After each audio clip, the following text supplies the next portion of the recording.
So my name is Tasha Wilkerson, and I am here from TTJ and TTJ Group and She Raised and Associates. And I am glad to be here with you today. And Ms. Katrina is going to take us through the rest of our welcome and introductions as we go through this training today. So thank you for joining us as we talk about such an important topic. Great. Thank you, Tasha. My name is Katrina White. I am with She Raised and Associates and TTJ Group 2 as well. I am the divisional director located at our Baton Rouge office, but currently today I am in Ohio. Got kind of served between the two states. Very excited to be here. This is an extremely important topic that we're going to be dialoguing about today. I have been made aware that quite a number of people have not received the link or the links directly from QPR to do the pre-surveys and some of the other kind of information. So I will make sure that you get those printed materials to you directly. So I'll be collecting information at the end just to be sure that we have all the right information for everybody so that we'll be able to do that. But in the meantime, I'm going to drop a link for the pre-survey in the chat box. And if you can, please take some time to complete the pre-survey if you have not already done so. I know some people were able to access that and other people weren't. So I'm going to drop the link right now into the chat. But we do want to know, Tasha, is it okay to kind of like get a feel for who's in a room with us and just get to know? Just give us your name. You can unmute yourself. Give us your name, what organization or state that you're from. And we'll just kind of like start with that. Mm-hmm. I can call on folks. Let's start with you, Ms. Rhonda. Hi, my name is Rhonda Evans, and I'm from Wyoming, Ohio, here in Cincinnati. Woo woo! Wyoming. I am with a organization called Wyoming Community in Action, which is a local community action organization that's aimed at helping to diversify. I'm aiming to increase diversity and inclusion in our city, which is very small. We work with city government as well as the education department to improve relationships and improve diversity and inclusion. Oh, thank you, Rhonda. Thank you for your work. Thank you so much, Ms. Rhonda. And next, James. Yeah, I'm James Reese. I'm also from Cincinnati, Ohio. I work for the Addiction Services Council. And I'm just here to learn more about suicide prevention. So thank you for having me. Thank you. Thank you for joining, James. Mm-hmm. Thank you. So you're with Cameron and Cameron Foster. Yeah. Okay. Thank you, James. And Ms. Patricia or Dr. Cantler.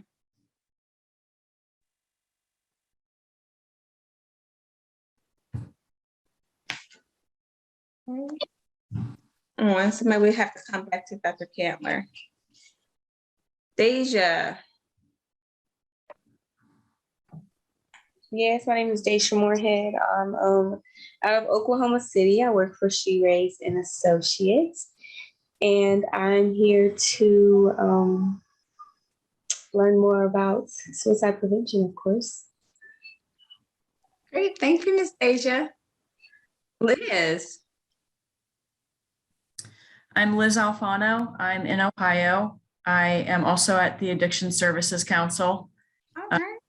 And I am a social work intern. So I'm really interested when doing assessments and working with clients on how to navigate, the question of suicide, ideations, things like that.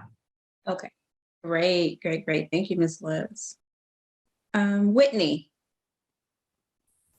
Hi, I'm Whitney. I'm also from Cincinnati. I was invited here by James, actually. I currently go to UC and I'm in the substance abuse counseling program and the psychology program. Okay, great. Thank you, Whitney. And Andrea? Hello, everybody. Hi. My name is Andrea Bailey, and I am in a program called Jobs for Americans Graduates. I'm from Louisiana, Monroe, and I teach at Rayville Junior High School. And I actually joined this program where I actually enrolled or registered for this program to be able to help my students. Okay, great. Great. Thank you, Miss Andrea. Thank you. Miss Rose? Hi, I just came in. So what are we doing? Introducing ourselves? Yes, ma'am. Just introducing ourselves, telling us, organization and where you're from. Okay, hi, I am Rose Jackson from Jonesboro, Louisiana, and I'm with Hands Up Ministry, where Michael Mills is the director. Great, thank you. Dr. Cantler, can you unmute now?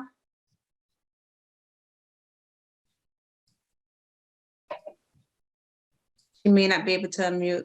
I'm going to drop this link one more time. And I do see that we have some other people from our staff that's on. Ms. Raylette, would you like to introduce yourself? Hello, everyone. I'm Raylette with Sheray's in the TTJ group. So happy and excited to be here. And it's good to see some wonderful faces here. Hello, Dr. Candler. Hello, Sister Rose. Tell Dr. Mims I said hello. Hello, Miss Bailey. Good to see. In Ohio, I see is representing. Ohio. Thank you, Ms. Raylette. And I'm not sure, is Happy still on? If Happy, you want to introduce yourself?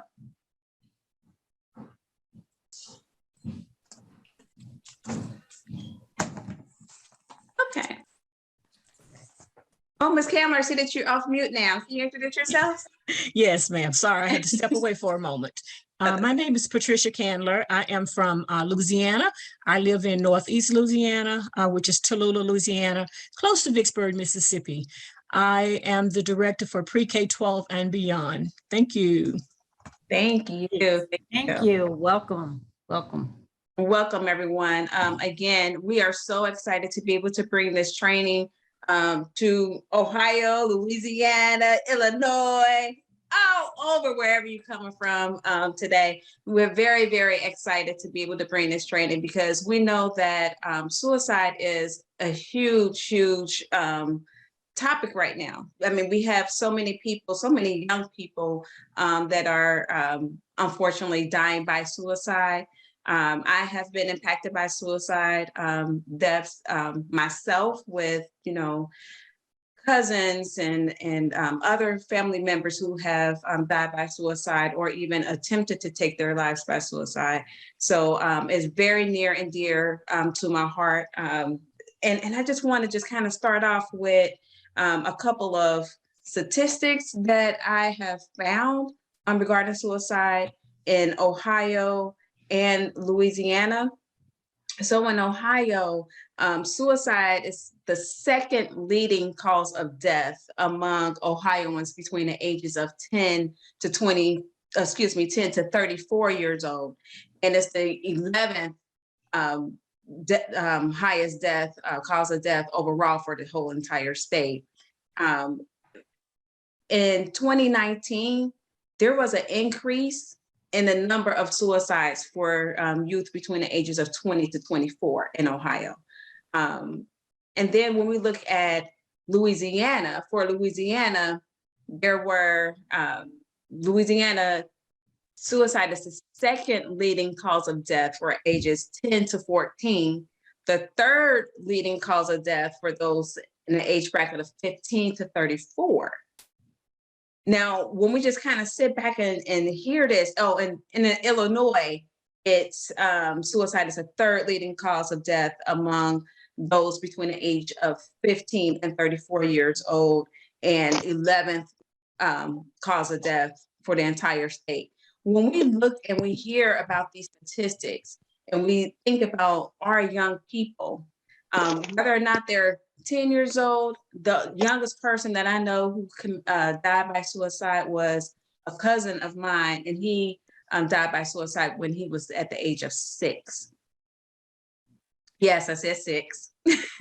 And it wasn't foul play. It was actually suicide from some of those traumas that he had experienced in his lifetime at that tender young age. And then when you look at, why are people committing, dying by suicide at this particular point in time in their lives, 10 years old, 24 years old, 34-year-old, it doesn't matter. And those are some of the things that we want to begin to kind of have these conversations and peel back these onions when we think about it, of people in our communities, as to why people are, experiencing this, this death, this type of death, rather, because suicide is the #1 preventable death that we have. And how can we prevent the death? It's, by us, by people like us. When we think about, Dr., you can just go ahead and switch screens. The first thing I want to do is go ahead and show you all a video, just a short introduction video on QPR. And that will kind of give us a little bit more of understanding of what we're going to be doing here today.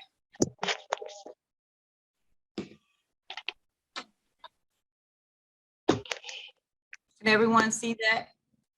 Research shows that the odds of surviving a heart attack in a public place are 10 times greater in regions where thousands of ordinary citizens are trained in CPR. It's called bystander rescue.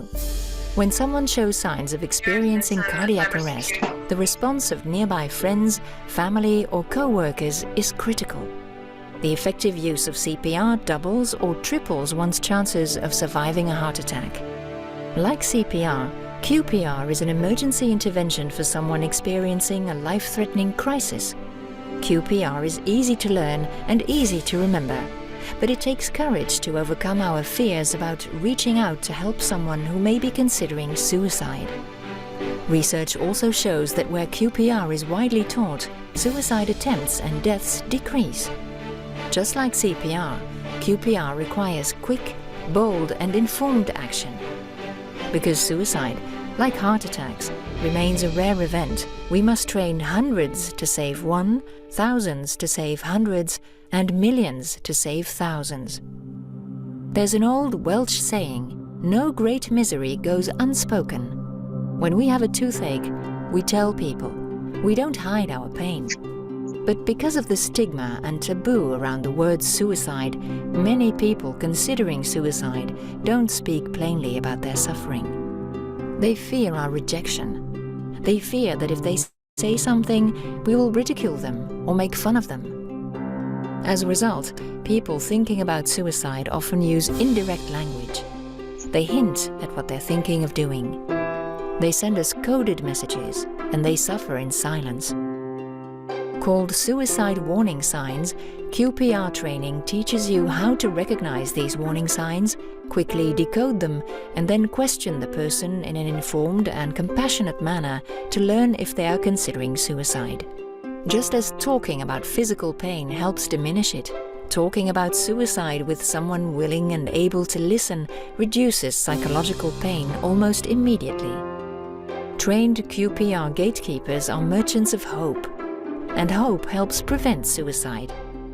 Millions of people have now been trained in QPR. Rigorous independent research studies support QPR as effective, and thousands of personal stories assure us that QPR is saving lives. When you use QPR, not everyone will be suicidal. Some people are simply stressed to the breaking point, but they still need help. Help you can give. Please note that you cannot put the idea of suicide into someone's mind. People are either thinking about suicide or they are not. The fear of putting the idea of suicide into someone's head is a myth that keeps us from acting when we should do just the opposite. QPR is a universal intervention for people in pain, whether they are thinking about suicide or not. While it takes a special courage to overcome our fears, we will teach you how to ask about suicide and to offer hope through listening. Listening is the power tool that restores hope in the hopeless. We know you can do this, and we will show you how. Preventing suicide. It's what people do.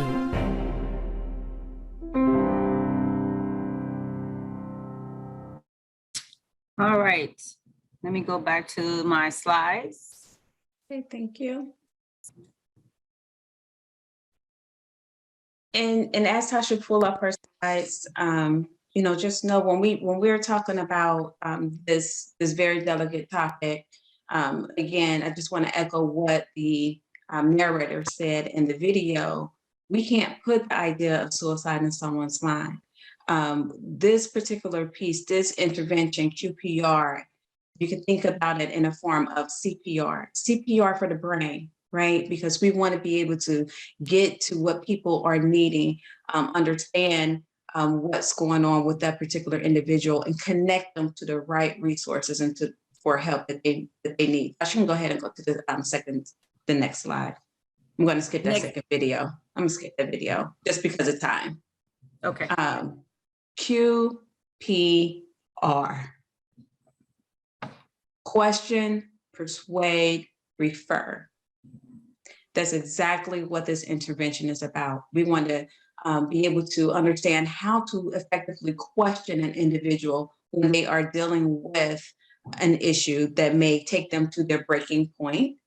We want to be able to persuade that individual to get the proper assistance that they need so that they can get better. And we want to be able to refer them to resources that we have at our hand and in our disposal. Because, we may be dealing with things that are not, our skill set, and that's okay, because QPR is not intended for a form of treatment. This is not treatment at all. And then when we think about the liabilities for this, because I know some people may think, oh, but what about the liabilities? Like, would I get in trouble for talking to someone about, suicide prevention? If, they're maybe thinking, or if they're struggling with the thoughts,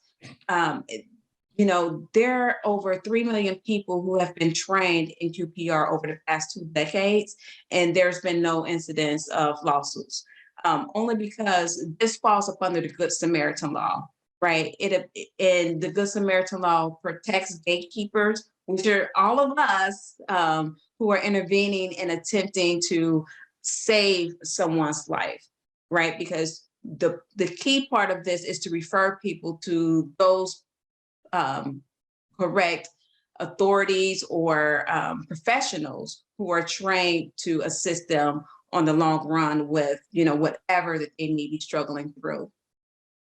So, part of this is really being able to identify and support people who are at risk and really providing them with that outlet. Again, we need to remember that at the end of the day, suicide is not a one-time event. It is a culmination of series of events or factors that have impacted an individual's life that got them to that point. And once we have that ability or that opportunity to see and recognize those things that's going on with the individual, get them the help prior to then we have that opportunity to save their lives and can encourage them to get the help that they need sooner. Gotcha. Yes. And so now we want to talk about a little more about things that contribute to or help us think about QPR in this area, and culture. Culture matters, right?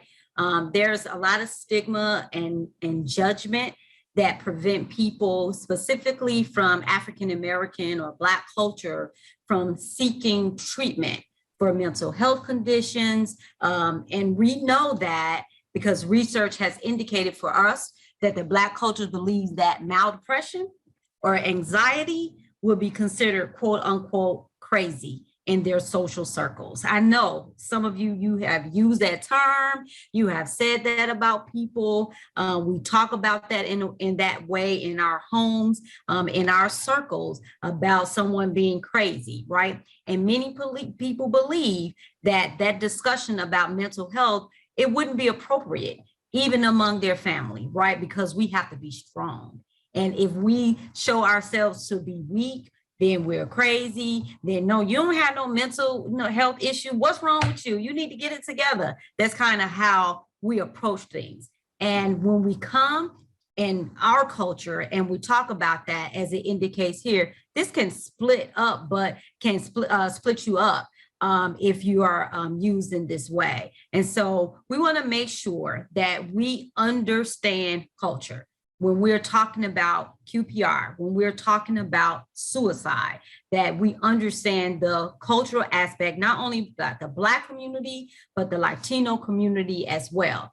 The prevalence of depression in the Latino women is higher, about 40%, 46% than Latino men, which is 19.6%. So think about that. Are we talking about it enough? Why is the rate so high? And then first and second generation Hispanics are significantly more likely to exhibit symptoms of depression than immigrants. And there's a lack of Latino healthcare professionals available for those seeking this help. We want to think about or always consider our social determinants of health when we're looking at this and our health inequities that we have, right? It says here that Latino healthcare professionals may not be available. And we understand that we have health inequities here in our BIPOC communities because we don't have the same type of access. We don't have the same type of education. There's an education gap as it relates to those professionals who can help support our Latino and Latinx communities, but overall our whole BIPOC communities, which are our Black people and Black people of color, Black people and indigenous population, indigenous populations. I'm so sorry, I apologize for that. Black people as well as indigenous populations and people of color representing the BIPOC populations. Those are the ones that may not get the care that they need as it relates to our mental health and our mental care. And also adolescents, Americans, and the Alaskan and Native females ages 15 to 19, they have a death rate that is 3 times higher than those who are non-Hispanic and white females in that same group. Again, we want to make sure that we're looking at what are those health inequities that's causing these things to happen. What are those social determinants of health that we're not looking at? What is our economics? What is our, what things do we have in our communities that will allow those populations to say, I can go and seek out the help that I need? Are you available in the community? And then in the United States, Native American communities experience higher rates of suicide than other ethnic groups. Suicide is the second leading cause of death among the indigenous community, those Native Americans, those young people who are 10 to 24 years of age. And these are the ones, those Native youth teen suicide rates, they are actually nearly 3.5 times higher than our national average. So the question becomes, for those of us who are working in these BIPOC communities, those of us who are serving this community, why are these rates so high? And then there's other information that talks about for the Black community as well as other cultures that we have a risk factors of what they call a slow suicide. And what do you think they mean by slow suicide? What do you think that quote unquote phrase means? I'll pause now and ask folks to answer. What do you think slow suicide? What does that mean? Several attempts. Several attempts. Great. What else is slow suicide? I believe it means that several events in your past put you in the mindset of suicide. You don't actually do it, but certain things happen to you that cause you to start thinking about suicide. Mm-hmm. What else is slow suicide? What do you think that phrase or that terminology means? I'd say use of alcohol and drugs, you know, where you're just slowly harming yourself without necessarily taking that final step. Exactly, exactly. And so we find that, yeah, we want to point to, oh, this person didn't talk about suicide in what we consider the traditional way or whatever, which is not the right way or appropriate way to think about that. But slow suicide is something that we need to be thinking about. Like, are they using drugs at a higher rate than they normally would? You know, are they doing promiscuous things or risky things that they wouldn't normally do? Are they drinking and driving at a rate that is really much, much higher? Those are called slow suicide. And we have those rates very high in the BIPOC communities, in our Black communities, our people of color, our indigenous populations. And so we want to think about those things when we are working and talking about suicide. When we want to question people, when we want to provide resources, we need to think about all of those things as well, because culture does matter, as well as American Indian and Native Alaskans. Their trauma is high as well. They experience post-traumatic stress disorder at twice the rate of the general population. Why do you think that is? What qualitative data can you share, just your assumptions about that data, about why are their rates of post-traumatic stress disorder higher than the general population, that community, American and Indian population, and Native Alaskans? Would it have anything to do with the stigma in their culture about receiving mental help? Absolutely, absolutely. Andrea Bailey, you were about to say something too. Yeah. What about the way that we eat? You know, the diet and even medications. Yep. Or the lack of medication, right? Exactly. Yep. Absolutely. Absolutely. So all of those things. And then I like what you said about, we're talking about stigma today, but those populations have even higher stigmas, right? Based on that, like, you do not have that conversation about being ill, about having a mental health issue, or especially suicide, or thinking about it in any type of way. And then depression. Having depression, and the rates in this community is ranging from 10 to 30% of that population. Through these rates of depression for those older Native Americans and Alaskans, they're considerably lower, but possibly due to a cultural emphasis on care and appreciation for the elders. So what do we do? What can we do to think about this culture in this way? How can we borrow from that so that our rates can go up in other cultures as it relates to honoring and caring for our elders and appreciating them in that way? Culture matters. No matter what, culture always matters as it relates to all of the services that we provide, but specifically, we're talking about suicide. I want you to always think of it in a different way when you're thinking about the BIPOC community. American Indian and Native Alaskan have suicide rates about 1.5 times higher than the general population. Again, I want you to ask yourself, why is that true? Why is that so? With suicide as the second leading cause of death among 10 to 35-year-olds, same way that Katrina mentioned earlier in the presentation. Suicide is also much less prevalent, however, among the elders in that population as well. So that's something that we need to look at. What's different about the elders in that population, and what's the same about the young folks in other populations that share that same rate?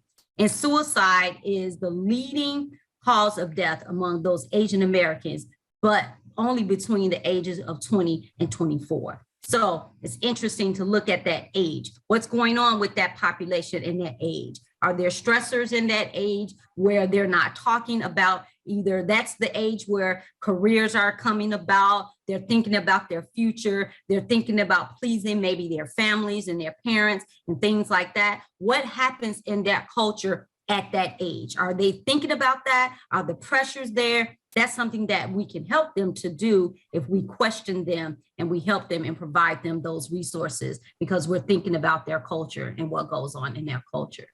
As we continue to talk about culture, suicide is the leading cause of death among Asian Americans, like we just said, 20 to 24 years old.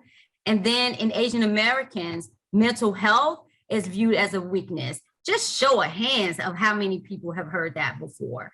That if you seek out now, we know that we're changing, right? That the paradigm is shifting, that we are more so accepting mental health services now. But if you have people who haven't done that shift, they haven't done that paradigm shift, and you're weak if you have a mental health issue, if you seek out services, then you're supposed to be strong. I know in my culture, African American, not only African American, but a person of faith, that if I have something, if I'm sad, I just need to go pray. I need to go pray. And that's good. That's great. And then what? It's like, and what else? Because, but I'll be honest, as a person of faith for years, right? You just thought that something, you were taught that something was going to come down from the heavens for you. And I don't mean to mock or to laugh at or to make people look bad about doing that in their faith, because I carry my faith. I do pray, but then I'm like, pray and pray and go seek mental health services if I need it, right? That goes together, that goes together. Like I meditate and I do this, I exercise and I do this. But for some reason in my culture, in my home, that's the only thing that you do. And so we had to break that stigma, in the African. I can speak from my culture because I'm of that culture of born again, Christian, Black person, and that was it. And so I can talk about it because I know that was the thing, that you don't bring that up because you got to pray about it. You got to get your prayer cloth and your oil and lay it on people, and then everything is going to be okay. And now you pick it up and then you don't have faith, and which harms a lot of people in their thinking, because it's like, but I need to still talk about this. I still need to deal with this, but I can't because now I have picked this back up. Now it's showing that I have no faith or little faith in what my higher power, what my God can do. Yeah. Oh yeah, we don't have the time, but we can talk about that. We can talk about that. That is so, that's so, no judgment, but for me, because I can talk personal, right? If it's about me, I could talk about it. So for me, it was that if I did anything contrary, that means that where is your faith? Ye of little faith. Like you have no faith. If you don't believe that that's going to work for you, then you have no faith. What's wrong with you? And man, that is one of, for me, talking about me now, that is one of the damaging things that did not serve me well at all, because I was like, I got a prayer wall. I did this, I got that, and it's not really working. So what am I supposed? So it's like, okay, God not talking to me. Like, what happened? Is it me? But no, I just needed to talk to a mental health professional to really help me to think about this in another way, pray about it, but go and get some help, some other help. Rayla, you were taking your mic, unmuting yourself. No, I can just feel that. And then I see Miss Bailey as well. We both were like, yeah. So we can just relate. We were feeling y'all through the computer. Yeah, because I mean, it's so real that is one of the things. If I had another platform, I would talk to what I call the Black church. I would talk to the Black church and really help the Black church understand that it's a variety of ways for people to get the services that they need. Prayer is great, it's one of them, but there are others that are available, and to embrace that and not to shame us for seeking out those services, right? Which brings to this, because I can go on and on about people in churches in African-American cultures that go to suicide because of the judgment that they may have, because they want to be a part of that culture, right? But they may not be accepted because of what they carry, what they do. I'm talking about the LGBTQ plus community. That's what I'm talking about right now, specifically there. We need to do better, Black people, as it relates to, and I don't mean to, I gotta keep going because I'm Come on, gone. Tasha. Come on, Tasha. but again, you're raising some very great points, and and you all, you can jump in on this conversation too, because it's not just a presentation. We're gonna dump information on you too, because you all have knowledge and expertise and skill sets too that you bring to the table. We want to honor that. Yeah. But that is very, very real that you brought up the LGBTQ plus A community, because it is a lot of people who are missed in that community because they are shunned from religion, maybe even school or what have you. I have students that come to me and say, "Professor, I need to talk to you because I can't." And it's like, okay, well, let me put on my therapist hat right now, because I'm not a therapist right now. I'm a professor, but you need to talk. Let's talk. Let's get you the help that you need. And we have to begin to honor and respect where people are at, especially when it comes down to gender roles and identity and sexuality, because it's more than just this community or that this is the way that they identify. It is way more than that. It's beyond that, and because of the fact that we shun, it drives people to another side of things, and we have to be mindful.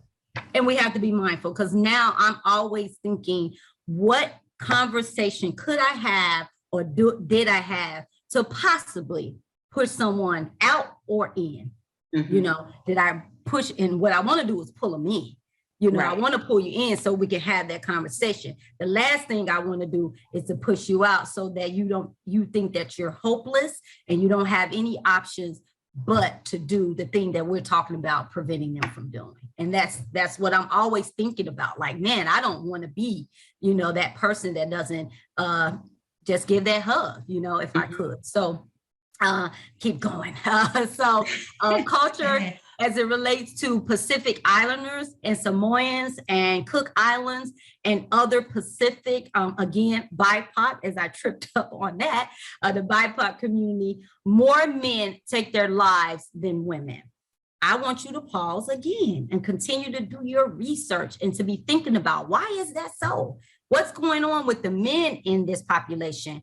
And Pacific Islanders, ethnic group suicides, they're more prevalent in ages 15 to 24, but then follow like those ages 25 to 39. Again, the question becomes, what's going on? What are they thinking about? What's happening? Who can't they talk to in that age group? And those are those age groups where we always make the assumption that things should be put together. You should know what you want to do. You should have your path put together, but sometimes people just don't, and they need our compassion and our empathy in these areas to support them when they have questions about things like suicide.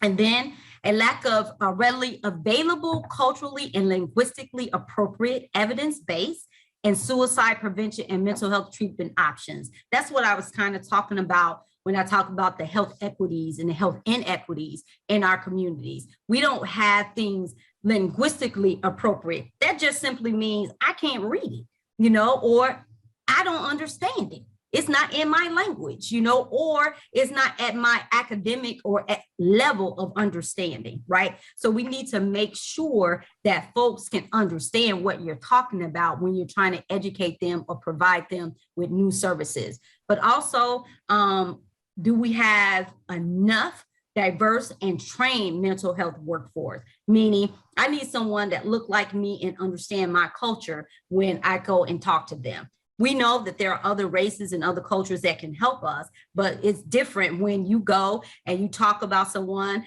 and you're talking about what's going on in your community and your culture, and they just really don't get you.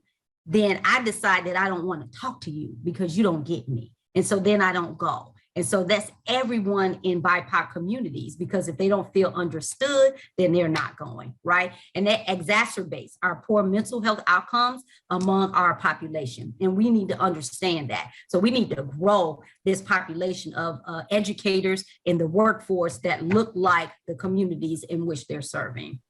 Yes. And then Katrina's going to talk about suicide myths and facts. Yeah, so before you click through this, does anyone, I know we said a lot, we talked about a lot. Are there any questions or comments that anyone would like to share out? I want to hear from you all. I have a question. Yes, ma'am. I noticed that we just went through a whole lot of slides that have to do with the culture, which is kind of related to the ethnicity.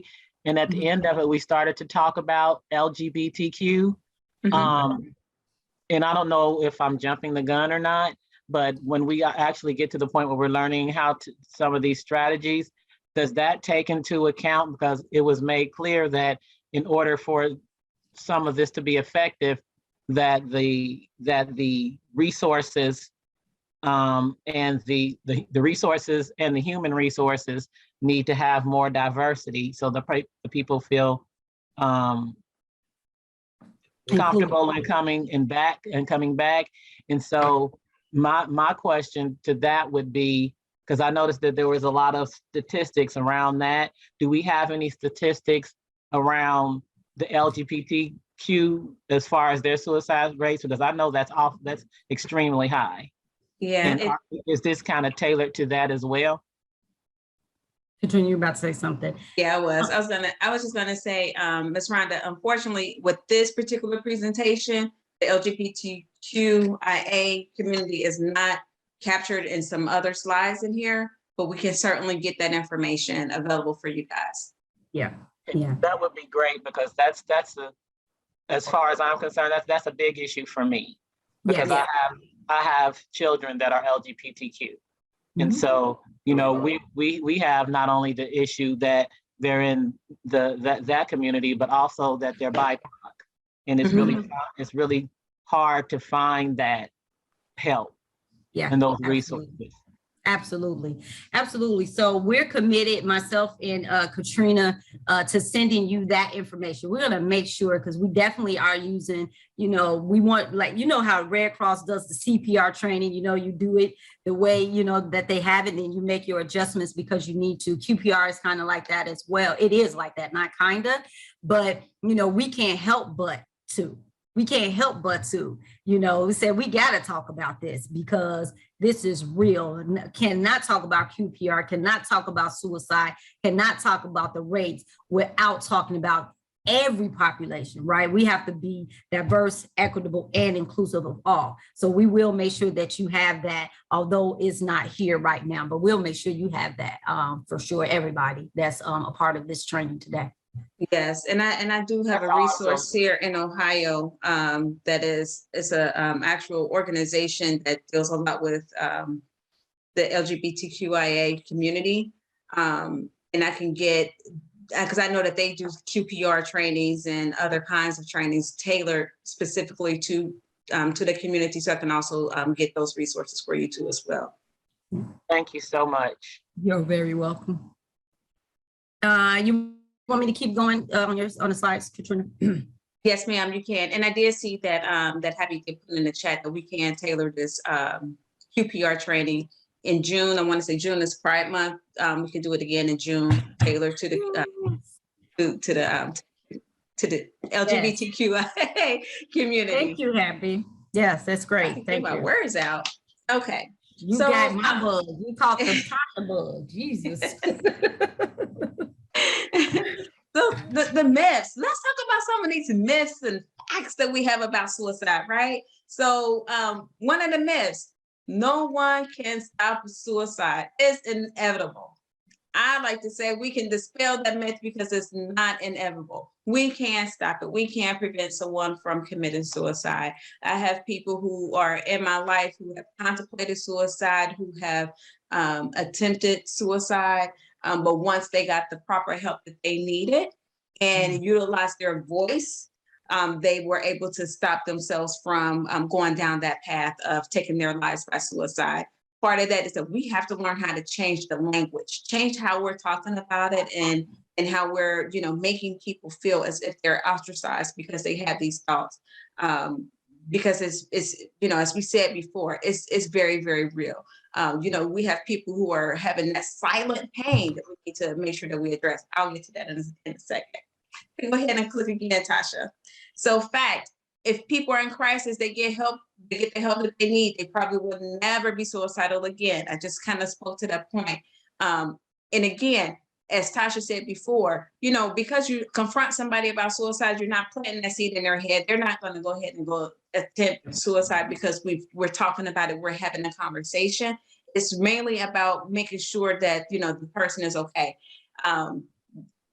Majority of the time, they will not get angry or upset or, increase their risk of suicide because we're having a conversation. It's, oh my God, someone is hearing me. Someone is wanting to talk to me and asking me about how I am feeling and what I am doing. Asking someone directly about suicide intent, it does lower their anxiety about it. Okay, because they're readily open to communicate about what's going on with them.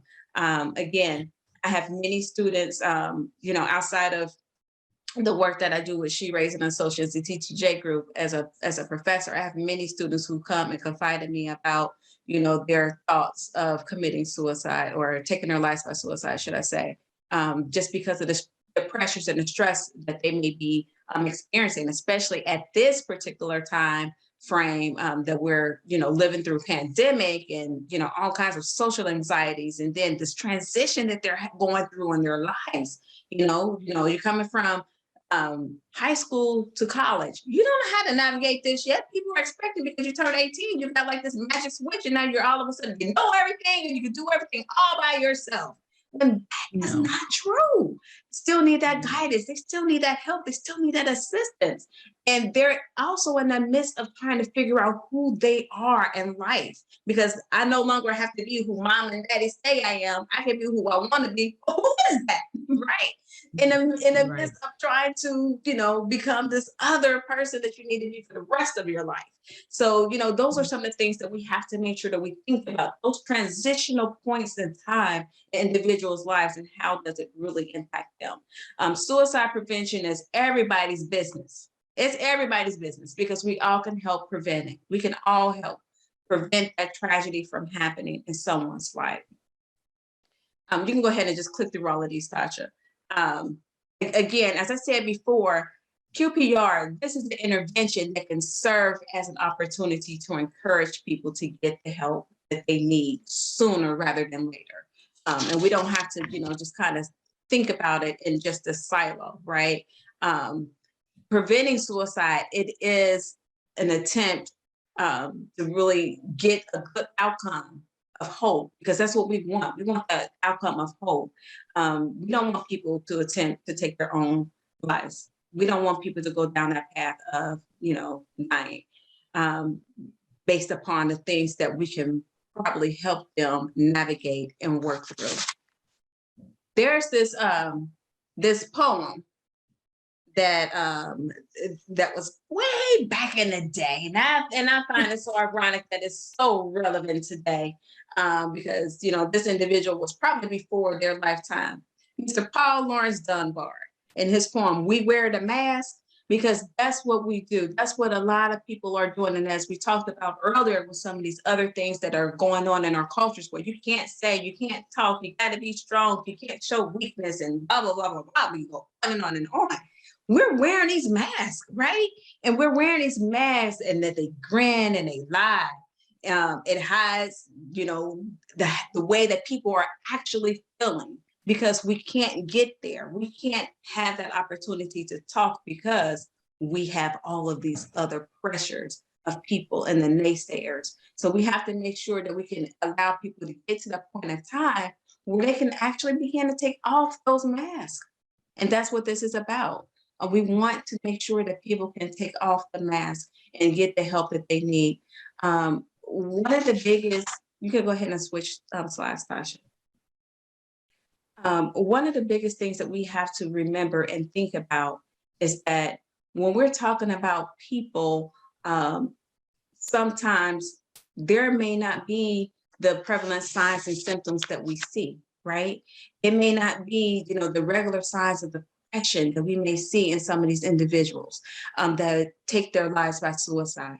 And with that, I would like to, submit and say that sometimes we have people, this is not a diagnosis that you're going to find in the DSM-5, y'all. But sometimes we got people who are walking around and they are functionally depressed, right? They're walking around with functional depression.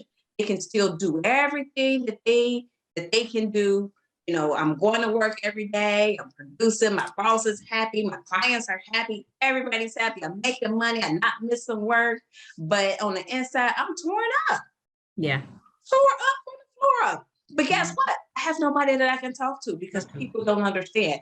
You see this a lot, and Tasha alluded to this before. You see this a lot in, the religious community, right?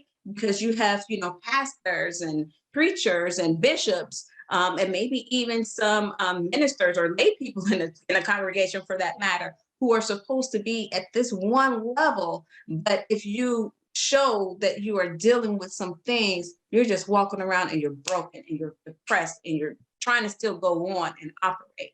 And a lot of times that eats people up. And sometimes we see, we don't see those signs of depression in those individuals. And we're beginning to see an increase in suicide rates among that population of people, because they're like, oh, I didn't see the signs. I didn't know that they were even suffering from anything. No one ever told me. They never said anything to me about being sad. They never said that they wanted to kill themselves or anything like that. It's missed. That's, that kind of depression is a dangerous kind of depression. My son suffered from that kind of depression. But I was able to get him the assistance that he needed before he was able to complete suicide by death. He attempted, but he didn't. He never completed it. So, when we think about, these verbal cues that are direct, we may hear some of these things. We may even, if you're on social media, I try to stay off of it. Every now and then I go out there, but it's just too much for me. Too much TEW, too much for me. Social media. But sometimes you see a lot of people that put out some of these direct verbal cues out there, right? I've seen it on a couple of people on my timeline feed. So those are some things that we need to make sure that we pay attention to and not just ignore. Maybe they say it all the time, but we can't ignore it. We can't ignore these cues that people are giving us. So you can go ahead and flip to the next one, because there's also some indirect cues that we have to make sure that we pay attention to as well. And this creates that opportunity for us to say, hey, you know what? Let me just check on you and make sure that you're okay. Let's just have a conversation. What's going on? And it's a matter of listening to what the individual is sharing with you versus, hey, you don't need to be talking like that. You got too much to live for, blah, blah, blah, blah, blah, because we don't know what the individual is going through. We have no idea. And sometimes those are some of the things that we miss, especially when it may be a young individual. I'm 18, 19, 20, I don't have bills, I'm in college or whatever. They look like they're at the top of their game and like, girl, now just wait until you have to pay a bill. Then you tell me how you feel. You ain't paying no bills yet. But that doesn't negate the fact that this individual is dealing with something. And we have to hear and understand what they are dealing with. Questions? Okay. Now I do go back to the previous slide, Tasha. This indirect cue right here, I've heard this so many times from people who were that I worked with, young people. Oh, no, I'm almost out of time. Oh, gee. People that I worked with in a detention center. I heard this a lot with the young people in the detention center, ages 16 to 18. I don't think I'm gonna live past the age of 21. I don't think I'm gonna live to see 21.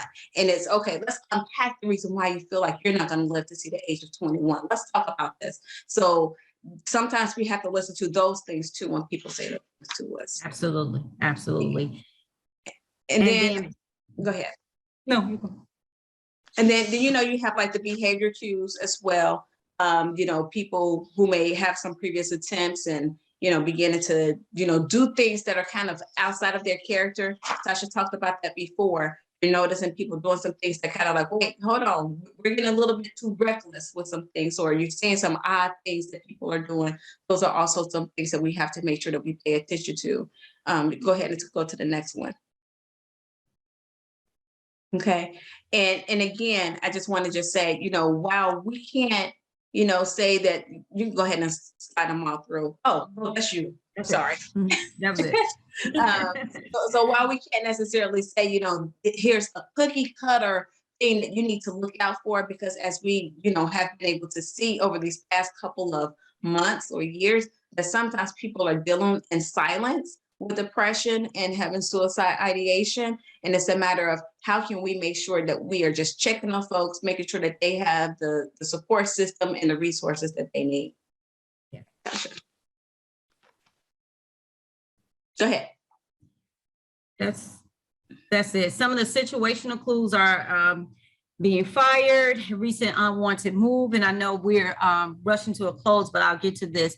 But those changes, basically diagnosis of a serious condition, fear of becoming a burden to folks, and they're talking about it. You know, so those are the things like Katrina was saying, that the situational clues have happened, but they're also talking about it.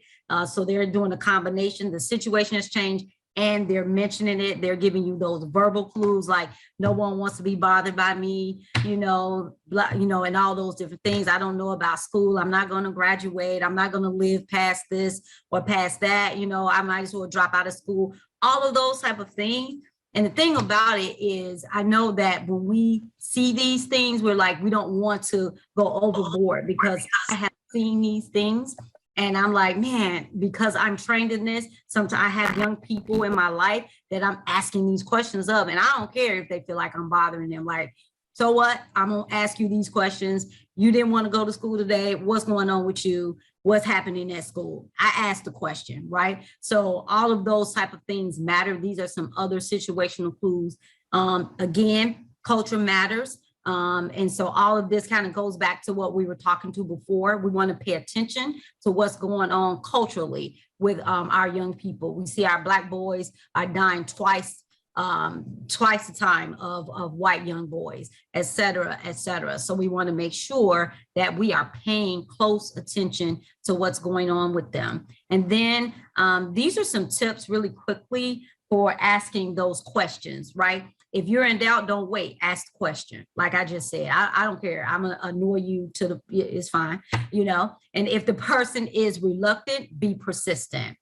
Talk to the person alone. And that is what I do. I try to master that. I'm not going to embarrass you and try to have that conversation. I'm not going to be that person that every time I walk up, you're embarrassed because you know that I'm going to say something in public. No, we're going to talk in a private setting.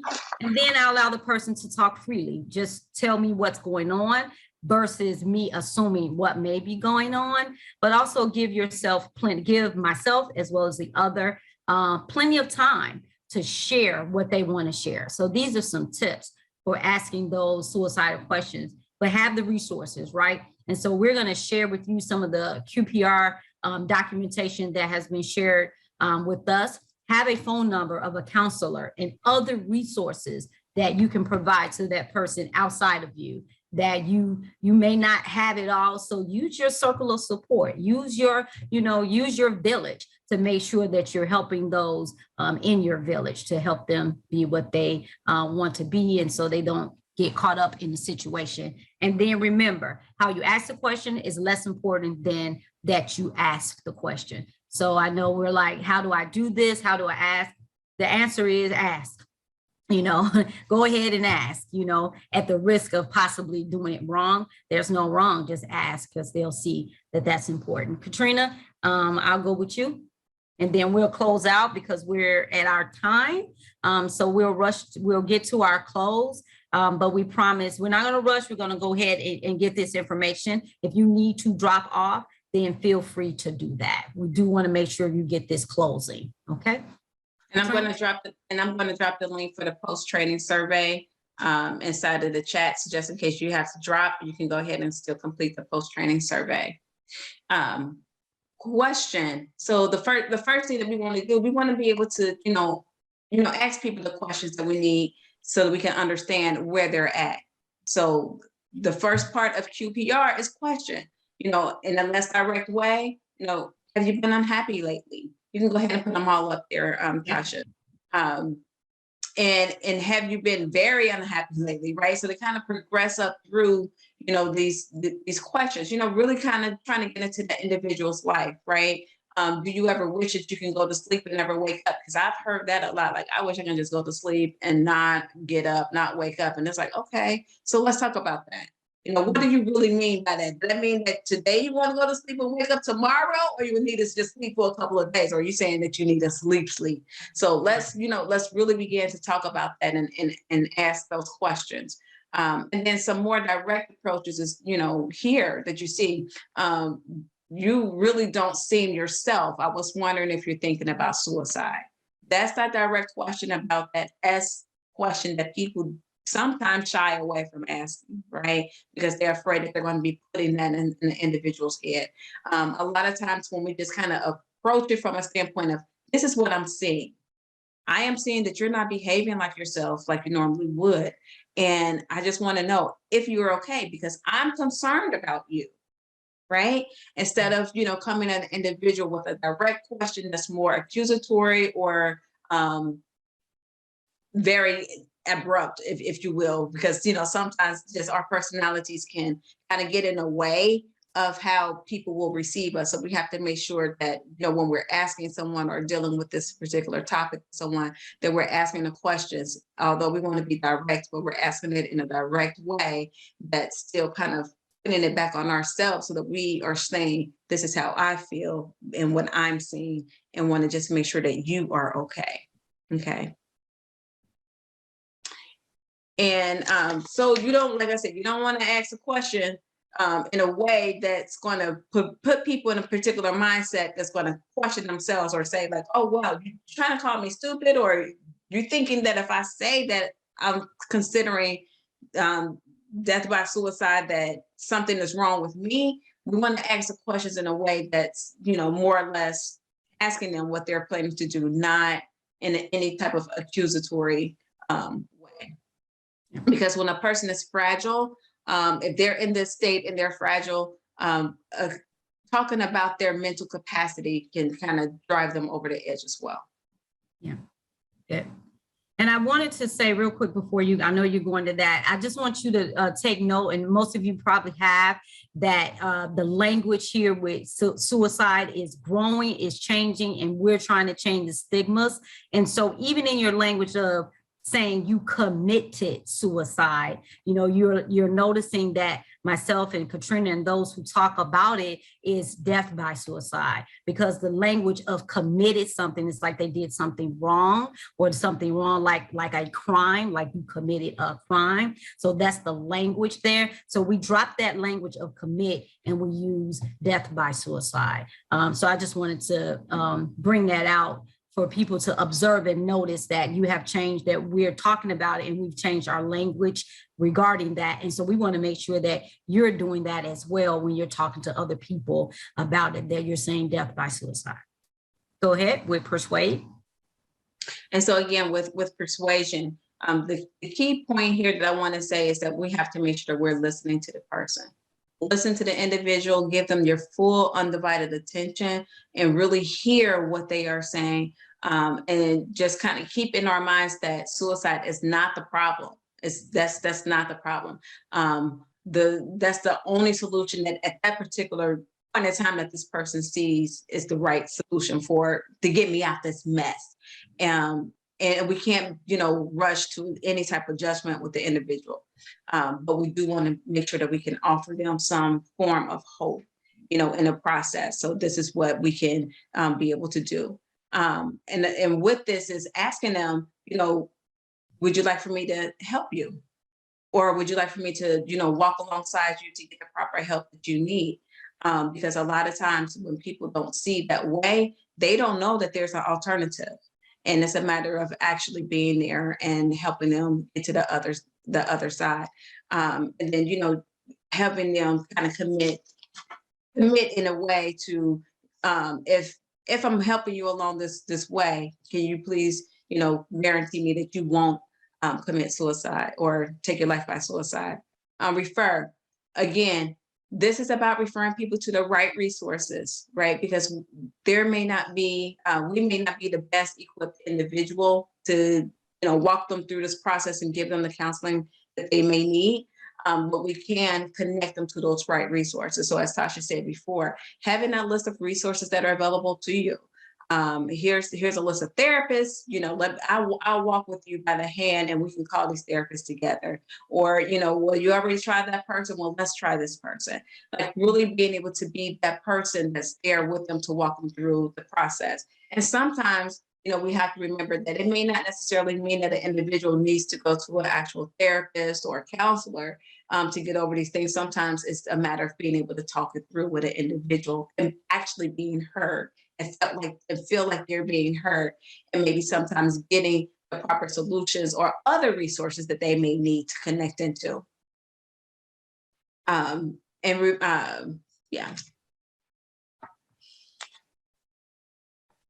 All right, and then, you know, we're going to try to do some role plays, but, you know, no, not today. We won't be able to do it.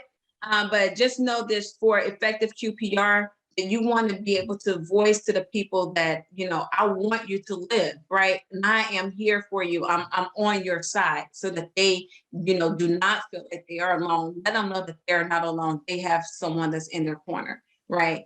Get others involved if they feel comfortable enough with some of these, you know, other people in their family or, you know, circles. You know, and I will say, ask them if it's okay first before you just start throwing people. Yes. You tell them people about their business, because you've already earned their trust, and you don't want to lose their trust by, in their mind, gossiping about their business, right? Yep, absolutely. Probably some of the reasons why people aren't going to seek the other help that they need is because they feel like people are gossiping about their business. But if you ask them, hey, do you mind if we talk to, you know, your brother about this or your sister about this, and have them as a part of the support system, you know, they'll let you know how comfortable they feel with these other steps. And then the last, I'm going to just go, we're going to share the slides with you. So it will share you some 9 symptoms of depression that you want to have in your back pocket, to be looking at and paying attention to. There's also more signs. Discontinuation from these type of things are a sign of depression that we want you to have in your back pocket, so that you can have that as we share the slides with you. And then these are some warning signs that we want you to also be paying attention to. Not like we just mentioned, if they're really talking about killing themselves, if they're talking about being a burden to others, we want you to have this in your back pocket so that you have what you need to do for effective QPR. And then lastly, you know, for effective QPR, join a team, you know, offer to work with clergy or therapists or psychiatrists or whomever is going to provide the counseling or the treatment. So we want to make sure that they receive the proper services that they need. And then you're going to do a follow-up visit, of course, in order to make sure that they sought the services that you recommended and referred to them. Remember, when you apply QPR, you plant the seeds of hope. Hope helps prevent suicide. And that's really all we're trying to talk about today is hope, you know, providing people with the hope that, you know, you're compassionate, you have empathy towards what they may be thinking about, concerned about. And so it's all about hope. As we leave you with this, are there any closing questions, any closing observations, or statements that you would like to share? And then we'll have you on your way. Thank you so much. Anybody want to open up their microphones and share? I knew you were coming, Miss Bailey. You just Ladies, you know, I just want to say I have thoroughly enjoyed this session, and you two ladies rock. I'm telling you, wow. You rock. Thank you, Miss Bailey. Look, I thought we was gonna go to church for a minute. Yeah, I'm sorry. We had to bring it back. Miss Bailey, I'm gonna add to that, Miss Bailey, because I wrote down, I said, I see another training. First, I said stigmas in the church, and then I said, or stigmas in the faith community. I see, real. so now we're doing another training. Look out for Come on, part two. Katrina. Let's go. Hands up. High five on that. Yes. We're gonna do that. Because that's Exactly. real. Let's do it. Let's do that. That's Please real. send us information, Okay. when you're gonna have another one. I'd Sure. love to be a part of it. Okay. Okay. Yes, Thank yes, you. yes. I'm gonna also drop another link in the chat for you guys. And it's gonna collect, ask, to collect your information. Yeah. Your mailing address and that kind of thing, because, there's some other pieces that if I can't get to you electronically, we'll mail it out to you. So I'm gonna drop this in a link. But I do have you all's email addresses. So definitely we'll keep you in the loop with emails and that kind of thing about what we have coming up. Yeah, thank you. And thank you. That was a great feedback, Ms. Bailey. We appreciate that. Again, sorry for the rush. That's kind of been my MO today. I just been overtime, undertime, all everything today. But thank you so much. And we definitely will send out more information. And of course, you just put a light and a fire in us to do this, another training for the LGBTQ plus community, as well as for the faith-based community, because it is so needed. The fact that you touch and agree with us, that means it's gonna happen. That's it. It's gonna happen. So thank you. Thank you. And we'll allow for more time than an hour. Yes, for sure. It'll be 2 hours next time for sure. Thank you. Thank you guys so much. You have a great rest of your Monday. Be positive, be productive. Thank you so much.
Bye.